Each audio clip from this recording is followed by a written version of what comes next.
Hello, and welcome to the 404 Media Podcast, where we bring you unparalleled access to hidden worlds both online and IRL. 404 Media is a journalist-founded company and needs your support to subscribe. Go to 404media.co. As well as bonus content every single week, subscribers also get access to additional episodes where we respond to their best comments. We'll be recording one of those tomorrow. Gain access to that content at 404media.co. I'm your host, Joseph, and with me are 404 Media co-founders Sam Cole, Hey. Emanuel Mayberg, Hello. and Jason Kebler. What's up? All right, let's get into it. This first story by Emanuel, I've been really looking forward to this. It's been in the works for a while. Americans are hiring people in the Philippines to help them find Adderall.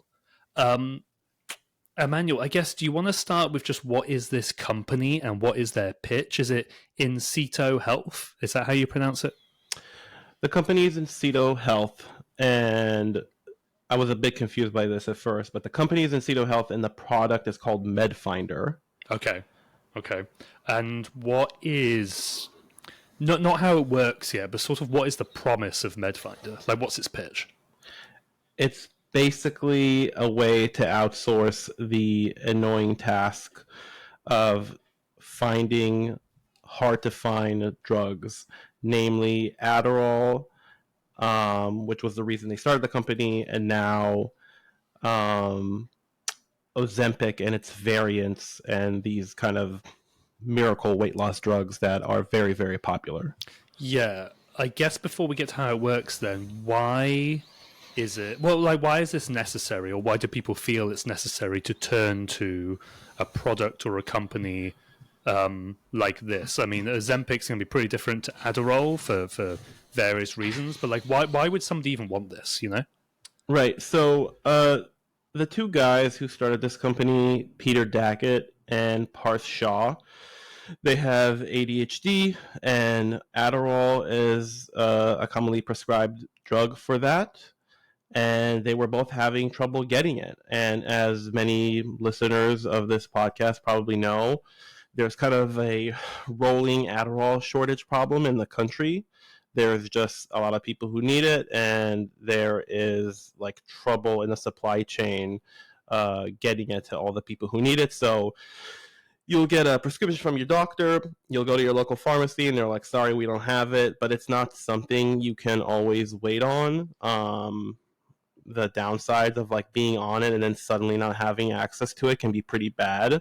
So then you're on the hunt and you're just like looking for any other pharmacy that can fill your prescription. And what that entails is like calling every pharmacy, being like, hey, do you have this in stock? Can I come get it? Etc. And that could be pretty annoying. I don't know if you've ever had to do that yourself for any medicine, but it's very frustrating and time consuming. And basically what Medfinder does is do that for you. You tell them what you need, you tell them where you live, and they'll just like do this phone hunt for pharmacies around you. Jason, I feel like you've brought this up before. Just like, you don't have to be specific, obviously, about people, but I feel like you've brought up on the podcast before that this is a real problem for some people you know, right? Yeah, I mean, I just know various people in my life who have to play this lottery every month. One of the interesting things about Adderall is it's a controlled substance, meaning depending on the state, and I think it's every state actually, but some have like a little bit easier restrictions sometimes, but you have to get a new prescription every month. And that prescription needs to be given to you during a very specific window in order to not have a lapse in your prescription. And so it's like every 30, if you're getting a 30-day supply of Adderall and you need to get a new 30-day supply, you have to wait a specific amount of time in order to refill that prescription, because you can't refill it before your time is up, essentially before that supply is up. So you need to get the new prescription or the new refill, get it to a pharmacy, and then get the pills like pretty much within this like day time span. And there's very often, as Emmanuel mentioned, like people go without it all the time, and it's bad. because often, at least the people I know, have had the same dosage of the same medication for like 5-10 years. It doesn't change, except every single month they have to like do this rigmarole where they're trying to find the meds. And if there's like any slack in the system, like if the doctor messes up or they send it to the wrong pharmacy, or if they send it to the right pharmacy but then the pharmacy is out of it so it needs to go to a different pharmacy, it's like a whole like back and forth between the doctor, the pharmacy, the patient. And that's like adding, as we've mentioned I think on other podcasts, like a lot of pharmacies are super understaffed right now, so it's a gigantic nightmare. Do you have any insight into like actually why there is this Adderall shortage? Like, I don't really know. I just know that from you all, and then just reading it in the news, that there is this shortage. But like, do we know the actual reason for that contributes to a startup like this even existing in the first place? There's a limited number of people who are allowed to make it because it is a controlled substance. And so Adderall itself, it's like there's the brand name version of Adderall, but then there's also generic versions of it. There's also Vyvanse, which is, a similar drug. It's different, but it's similar. And that one is like harder to get sometimes. And essentially what happened, as I understand it, is the DEA, the Drug Enforcement Agency, is it agency or administration? No one ever knows. It's very hard to say. It administration, is, yeah. Ask the book writer who wrote about drug cartels, etc. The one has restricted like who can make it, and one of the major suppliers, one of the major factories, had some like anomalies that were not that crazy, but they essentially like lost the ability to make it for quite some time, and that led to pressure on the system. There's also a situation where during the pandemic, a lot of the restrictions on Adderall were lifted. Like it allowed for telehealth prescribing. And so you had this company called Cerebral and a few others popped up that were like handing out Adderall prescriptions like candy. You basically like got on these apps and answered a couple questions and you could get a prescription. So there were like tons of people who newly got Adderall during the pandemic, and they were able to get it like through this app, through like a pretty like surface level consultation. And then the DEA and the government cracked down on Cerebral because it was essentially like a pill mill. Like there was actual enforcement against them. And then, excuse me, can you mark that? And then there was then there was like they pulled back from that and made it harder to get again. And so it's more difficult to get over telehealth now. And so you have not just like all of these people who are sort of newly on Adderall, many of whom probably do need it, but some of whom probably don't. You also have like it's kind of like a shortage of doctors who are able to prescribe it because there was this like huge crackdown on these apps that were giving it out during the pandemic. I think overall, and we might get into this a bit later, but like all of that is true, but it is also true, and this is why I called it kind of like rolling shortages. It's just like there's spikes in demand. It's like a hugely in demand drug, which is one big reason that it keeps being in shortage for various reasons. Yeah, and speaking of it being in demand, you have this quote here from Peter Daggett, the co-founder and CEO, and he's talking about Parth Shah, the other co-founder, and he says, "I said to Parth, practically as a joke, that I'd probably pay somebody $100 if they could find it for me," referring to Adderall, I think, right? And then the quote is, "Then it was like, well, maybe other people might feel the same, so we ran a little bit of a test, and it turns out there were lots of people that wanted someone else to find their medications for them." So, Emanuel, how does this work exactly? How are they magically filling this void and hunting out people's prescription drugs that are hard to get hold of? Yeah, they're quite literally outsourcing it. So they are hiring people via Upwork, which is a freelancing platform. and they wouldn't tell me which countries they're hiring in, but they were very clear that they're not hiring in the US. And they didn't say this, but I believe it's because of the cost of labor, because they're not paying that much. You can figure it out by their prices, right? So you could pay $50 for one prescription, $120 for three, or $180 for six. That's not a lot of money if you can imagine like getting on the phone and calling all these pharmacies. So they wouldn't say where they were hiring, but I looked on LinkedIn and I found two people who claimed to be these virtual assistants, and both of them were in the Philippines, right? So can you imagine like the cost per hour for like an at-home get on the phone job in the Philippines? It's like not very much money, and they'll just make the calls for you. You'll give them your address or a zip code, and they'll start with all the pharmacies that are right near you, and kind of like expand further and further out until they find it.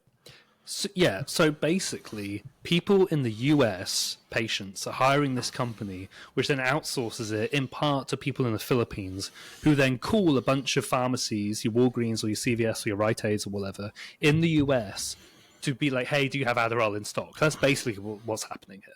Yeah. One of the people you found on LinkedIn, one said she's a registered pharmacist and the other was a registered medical technologist. I mean, that's interesting. Okay, so like there is actually some background there, but like, is that a necessity for this job? It is not, and they were very clear about that as well. It's like it's like a phone banking job. You know, you're just making calls. They do provide people HIPAA training because you are dealing with medical information, and that has all these privacy restrictions associated with it. But they will teach you how to do it. I think that the reason that the people that I found who work for them have this training, and they said that a lot of the people who work for them have it, is just because, you know, if you get on Upwork and you list your background, you'll kind of naturally end up in related jobs. But you know, anyone can do it. Oh, like, so if you sign up to Upwork and you're like, hey, I have a background in medicine, you're gonna like be filtered into jobs that probably I'm like, I'm an experienced pharmacist, like show me things that are related to this, or right, that makes sense. And are people in the US actually using it? yeah, they say they have thousands of customers, or that they have helped thousands of customers. They didn't give me a specific number. I looked them up on Trustpilot, which is where you can like review companies and services, and they have many reviews. They seem authentic. All of them are very positive. People are using it. Just to go back to like the specific drugs, I was trying to suss out when talking to them what people are using it for, and the company did start because of Adderall and trying to get Adderall, but they were very clear that at the moment the vast majority of their customers are after these GLP-1 semaglutide drugs, the weight loss drugs, the Ozempic variants. And again, that seems to be a function of their popularity, right? Ozempic is this drug, starts out by helping people with diabetes, but they find out that it is really helpful with weight loss. And then, you know, any rich person and many celebrities who actually kind of like said that they're doing it and endorsing it on social media say that it works and are on it. And it's like, if there's like a magic weight loss drug, who doesn't want that? I was actually surprised when I started looking into this. I thought it is just a thing that rich people and celebrities are taking, but it's like if you ask around, it's like people you might know are taking it who don't have like severe weight problems, are just like, hey, I'm looking to lose a few pounds because I want to keep it tight. You know what I mean? And it's just like a lot of people are taking it. Many people are taking it. And that results maybe not in a shortage, but just in a massive demand for this product to the point where you may need to, well, maybe it might not be available at your like usual pharmacy, and then you have to go looking for it. And then if you start taking it, right, you have to take it for a certain period of time, and you're trying to refill it. I can imagine it being a chore. So it's like, yeah, $50 to find it. If you can like save me a couple of hours on the phone, it's like, okay, I can imagine doing that. Yeah. I'll just read out a review, and this is from Trustpilot, where the Medfinder product has 127 reviews with an average of 4.9 out of 5 stars. I mean, look, take from that what you will. It's a review site, like who knows? You always have that caveat, right? But somebody says, I wish I could give this company more stars. I've been trying to find a specific medication for 2 months, and they literally found it in 2 days. I highly recommend using them. I will be using them again. So yeah, it looks like it's a real service that's obviously being used. You mentioned $50. I can see a lot of people paying that. Also, a lot of people who may have an in-need medication, like Adderall, may not necessarily have $50 laying around to put onto this service. 2 questions. What do you think of like the class element there? And secondly, do they like market it as like a luxury service? Do you see what I mean? Like, what do you think of those? For sure, yeah. So the reason that we're covering this is, I mean, I don't think these guys are bad guys. I talked to them. They were very nice. They were very reasonable. It seems like they found a little niche for their business. There is great demand for the service in the market, and they're providing it. I don't think that's reflecting terribly on them.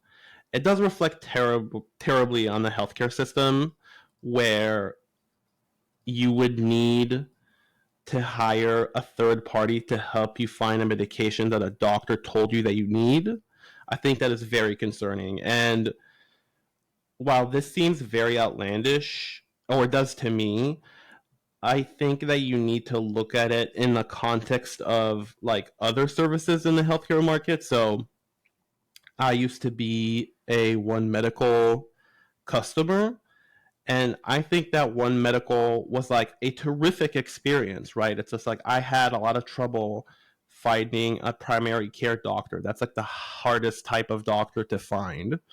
And for whatever the cost was at the time, I think like $300 a year, right? You pay this like concierge layer between you and the healthcare system. You pay them on top of your insurance, which is already very expensive, right? But you pay somebody another few $100s just to like make it easy and nice for you, right? And that's what is happening here as well. And it's like there are many One Medical competitors. Some of them are like national chain companies, and some of them it's like even like a sizable doctor's office, they will have like a premium like white glove service at the doctor's office that basically offers like all the One Medical perks, right? So it's like you're just creating like this class system in the healthcare system where you pay to play, basically, right? It's like if you want to get the healthcare, you have to sweeten the deal. It's like you walking around like tipping healthcare workers to like get medicine, see a doctor, and that's not good, because it's like if you create a system where you're competing with other patients to find Adderall, right, and you're paying a bunch of freelancers in the Philippines to find it for you, then if you can't afford to do that, it's like you're fucked. So that's not great. I have a couple of things. One, I also used to have One Medical when we worked at Vice and we had insurance. Now I have like state marketplace insurance, which is relatively okay.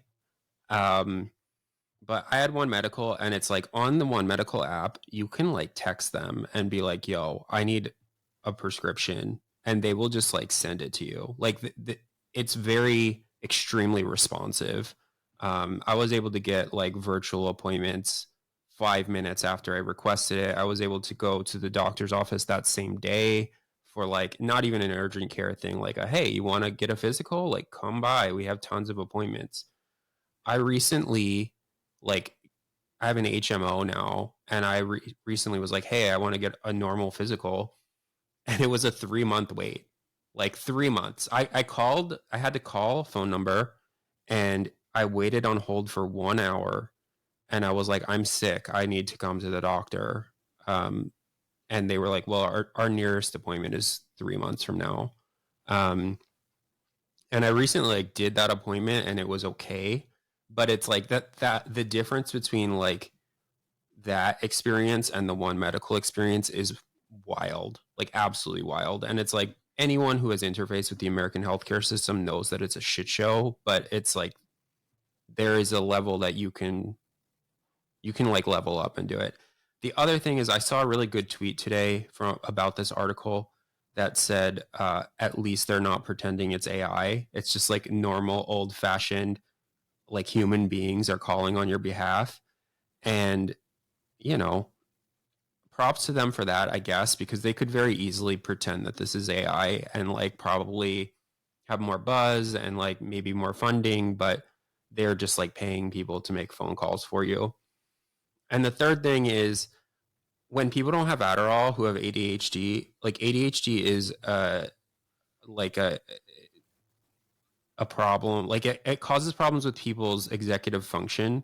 And so like calling a bunch of pharmacies and like managing this situation is like something that people with ADHD have trouble doing or can have trouble doing, or at least the people who I know with it have trouble like keeping all of this straight. Like, did I call the 30 different pharmacies and like, where's my prescription and like all of this sort of thing? If you can like pay $50 for someone to do that, I think that a lot of people are willing to do it. And it does create this problem that you mentioned where if you can't afford to do that, well, then it might not be like a few hours of time that you're saving. It might be like days or weeks, given sort of like how difficult it can be to find this stuff. Yeah, I don't know how to like say without it sounding like an ad or an endorsement or something. I haven't used this service, but like I absolutely would. It's really appealing to me. I've like probably last year at this point, I had a psychiatrist who she was like, yeah, you probably need Vyvanse, but we're in the middle of this shortage, so like good luck. And I was like, okay, cool. Like, what should I do? Like, do you want to give me any kind of like hints about how to go about this, like the best ways to do it? And she was just like, you're just gonna have to call all of your pharmacies. You can call the ones that aren't the popular ones near you and hope that people aren't going there and getting them. And I was like, okay, I really don't want to do that. And I have a job where I work from home.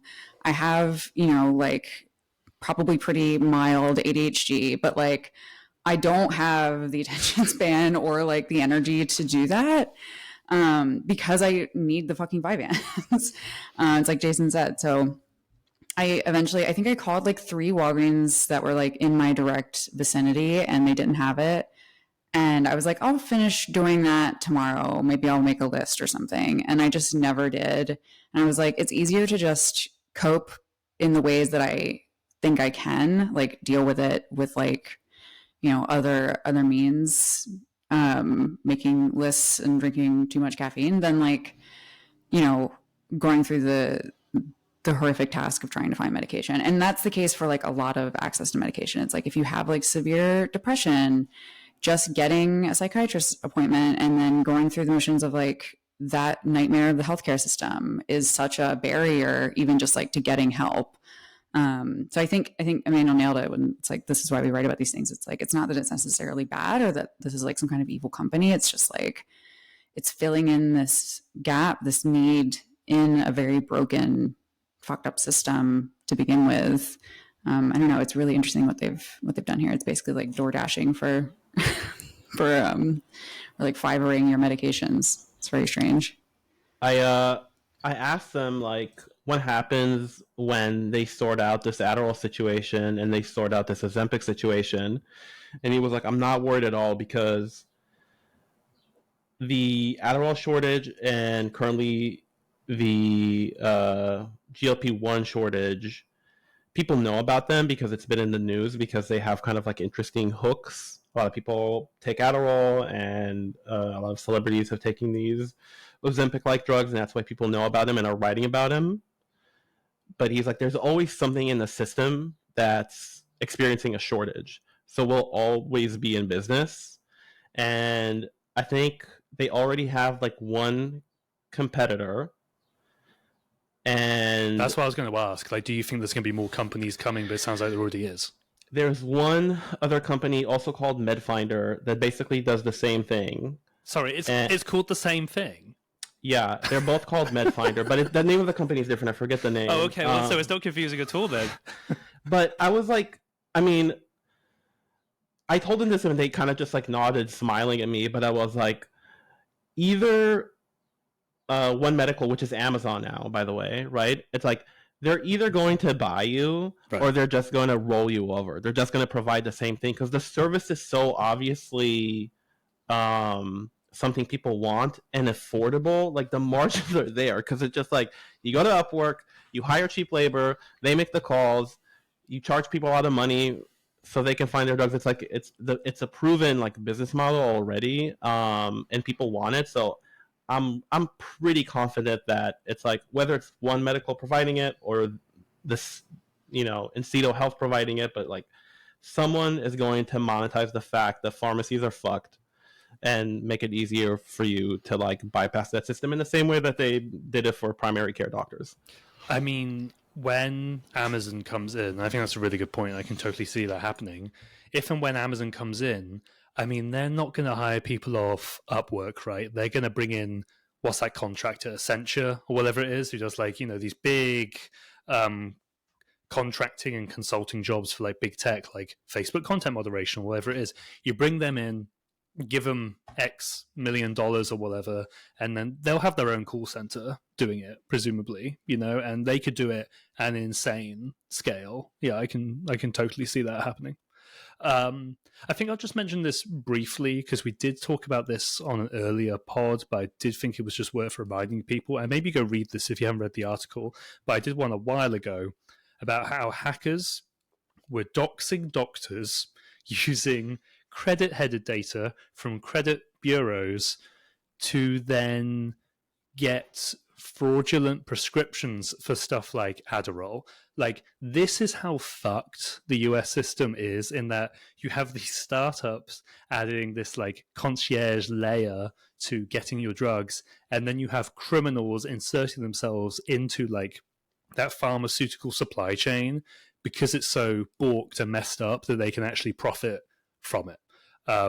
And this even goes back to a piece that we it was launch week, right? Maybe it wasn't launch day, but Emanuel's piece on LabCorp and like working conditions there.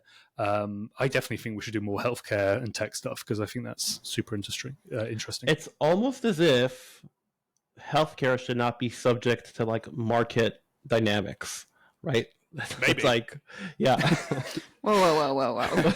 Crazy conclusion. I mean, I'm going to move on to the next segment before we say something really radical, like having a national health service, like in the UK, perhaps. But anyway, okay, we will leave that there. And when we come back, we're going to be talking about a particular Apple, is it AirTags? Yes, AirTags, stalking case that Sam wrote about. We'll be right back after this.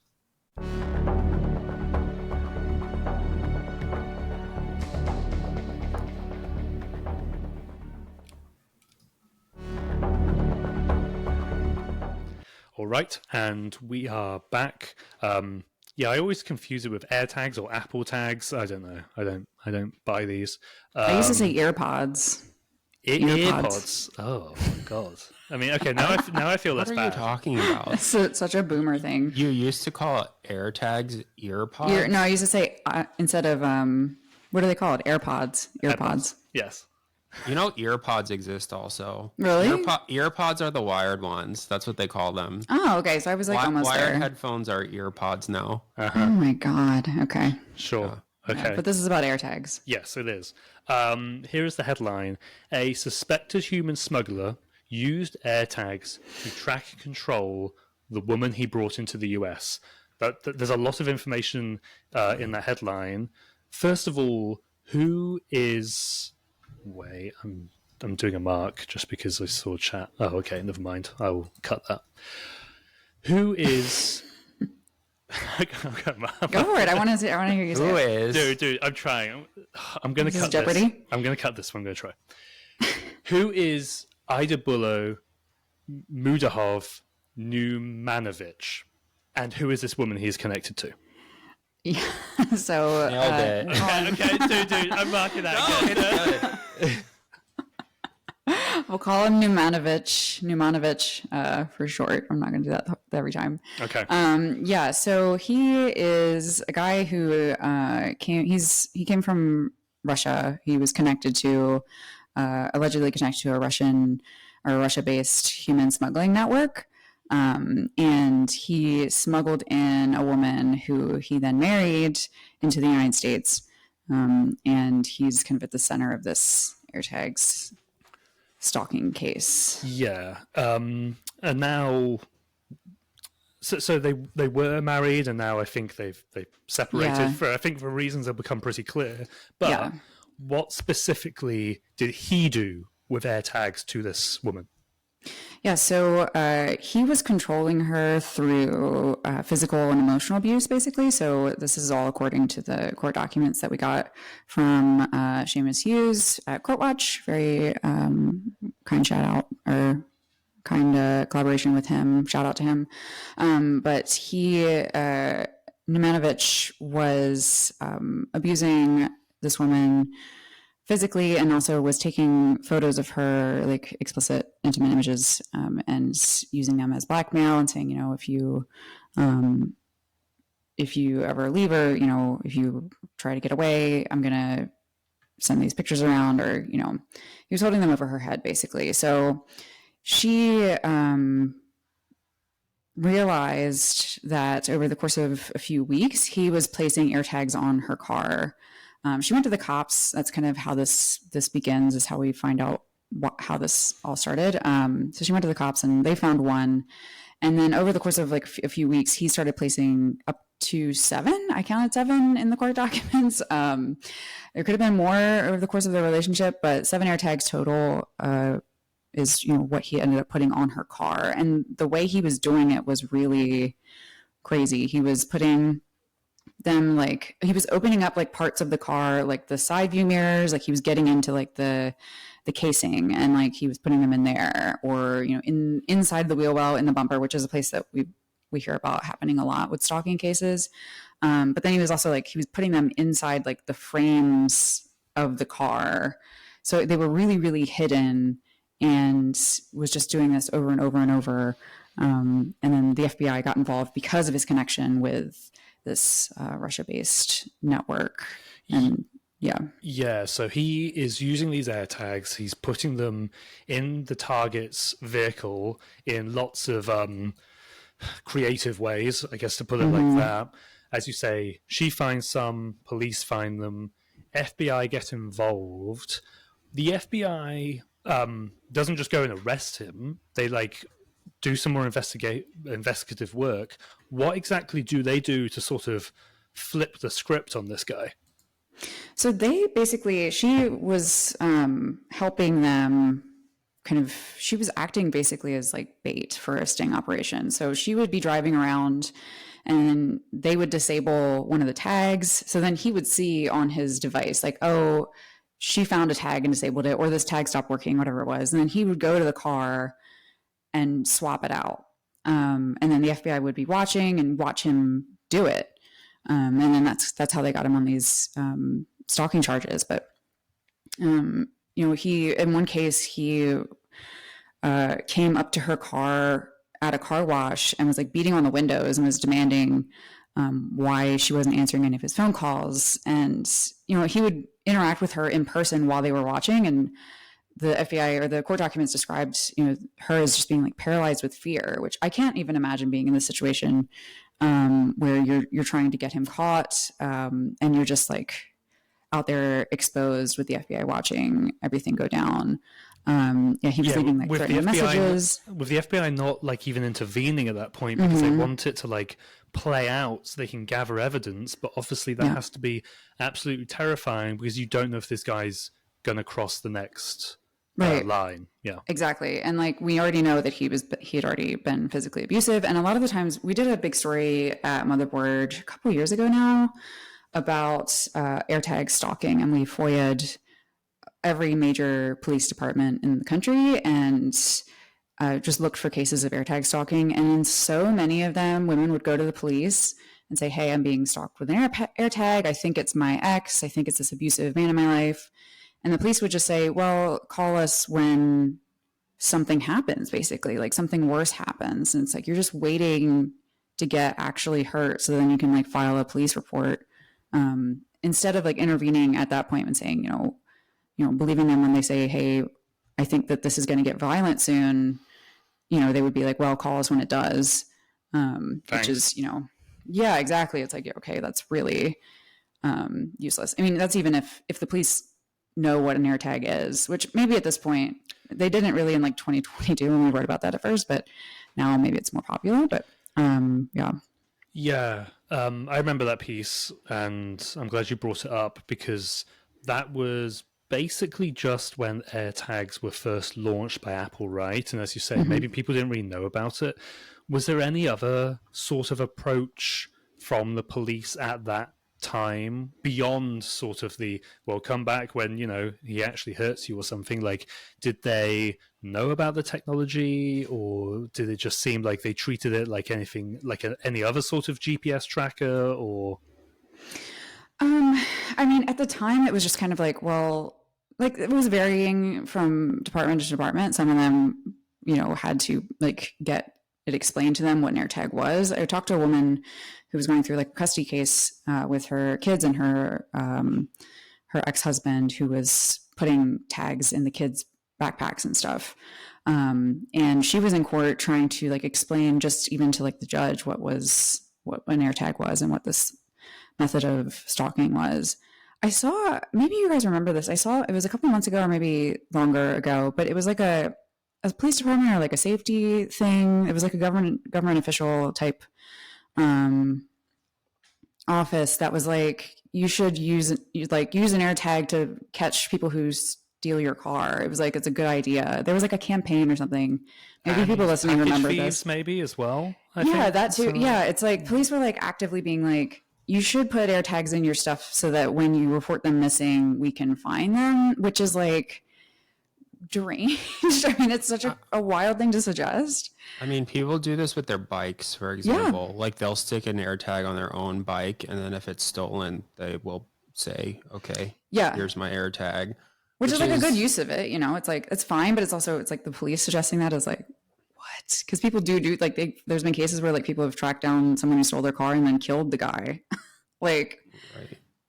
I think that this is, I mean, the like every Apple product or almost every Apple product has Find My on it. And what an AirTag is you can put Find My on anything you stick it to or stick it in.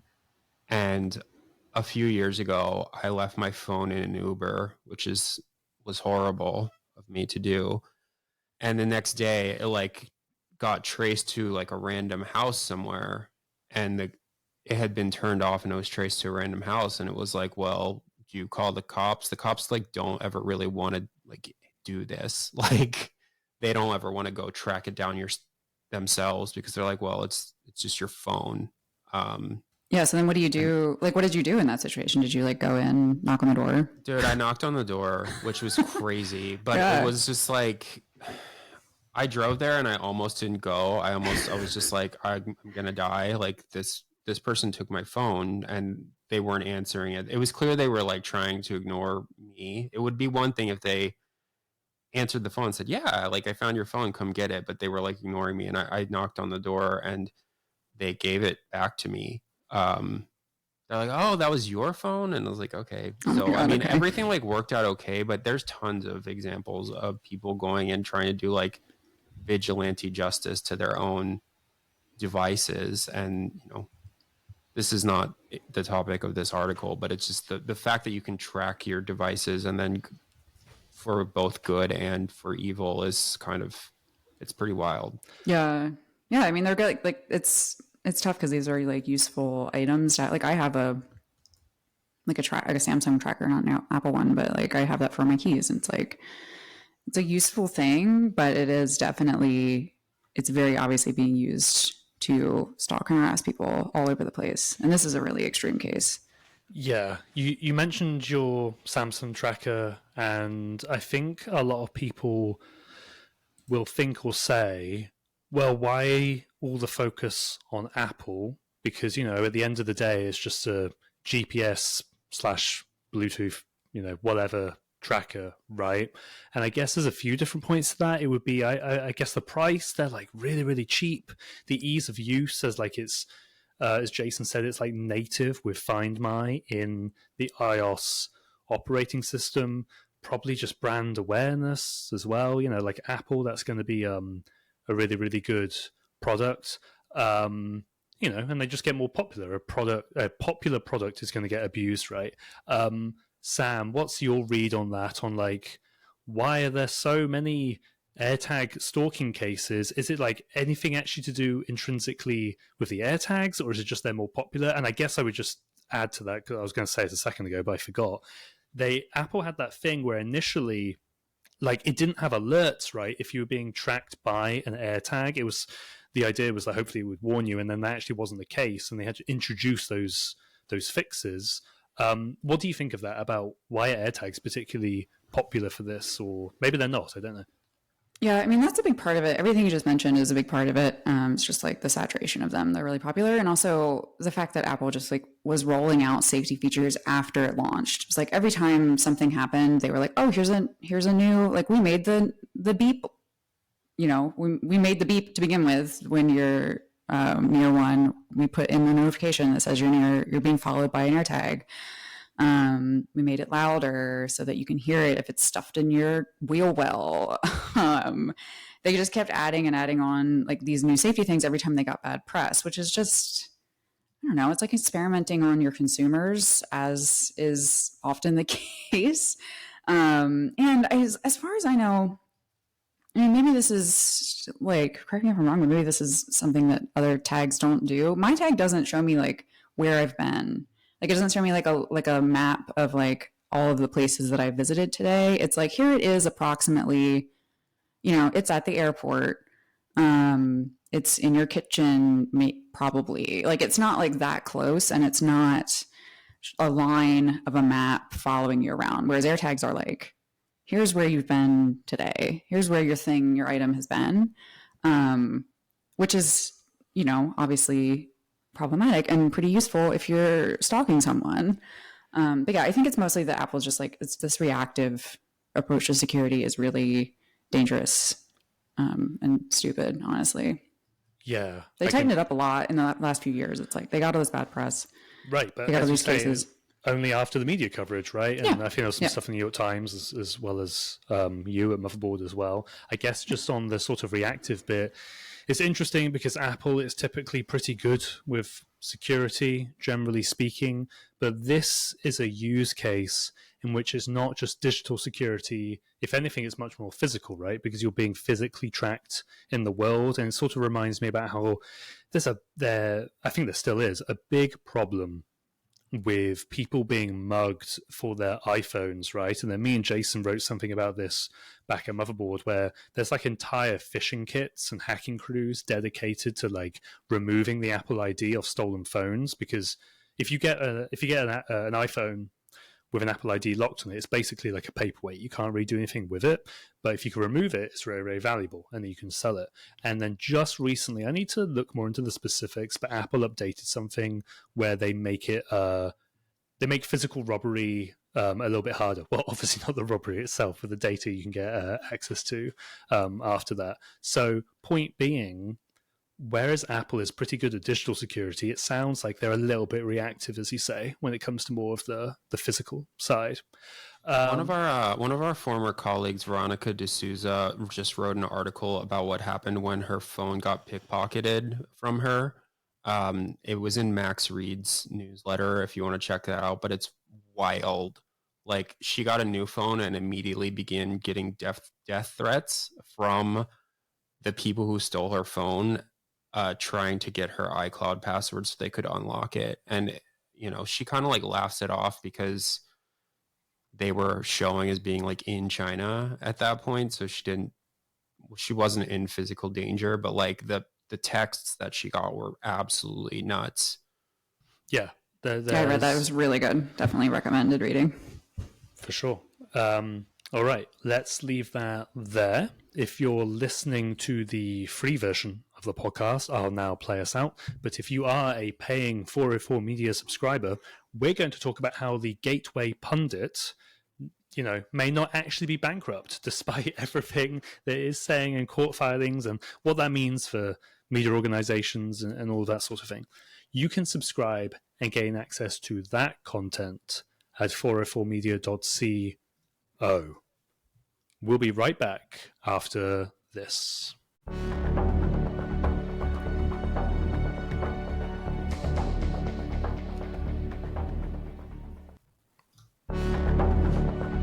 As a reminder, 404 Media is journalist founded and supported by subscribers. If you wish to subscribe to 404 Media and directly support our work, please go to 404media.co.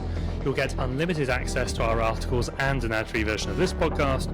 You'll also get to listen to the subscribers only section where we talk about a bonus story each week. Another way to support us is by leaving a 5-star rating and review for the podcast. That stuff really helps us out. Here is one of those reviews from Royce1629. I love getting the daily newsletter article in my inbox, and I love the in-depth reporting this podcast provides just as much. Thank you very much. This has been 404 Media. We will see you again next week.